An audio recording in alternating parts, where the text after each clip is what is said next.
Iran যুদ্ধ খুব দ্রুত শেষ হতে পারে বলে মন্তব্য করেছেন যুক্তরাষ্ট্রের প্রেসিডেন্ট ডোনাল্ড ট্রাম্প। এরপরই আন্তর্জাতিক বাজারে তেলের দাম কমেছে। বুধবার আল জাজিরায় প্রকাশিত এক প্রতিবেদনে জানানো হয়, ব্রেন্ট ক্রুডের দাম ব্যারেল প্রতি 0.8% কমে $110.40 নেমে আসে। একই সময়ে যুক্তরাষ্ট্রের ওয়েস্ট টেক্সাস ইন্টারমিডিয়েট অপরিশোধিত তেলের দাম 0.6% কমে দাঁড়ায় $103.48।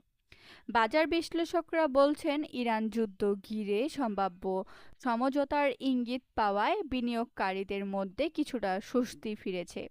লন্ডন স্টক এক্সচেঞ্জ গ্রুপের জ্যেষ্ঠ তেল গবেষণা বিশ্লেষক এমরেল জামিল বলেন, সম্ভাব্য চুক্তির কারণে বাজারে ভূরাজনৈতিক পরিস্থিতি নিয়ে নতুন হিসাব নিকাশ শুরু হয়েছে, ফলে তেলের দাম কিছুটা কমেছে।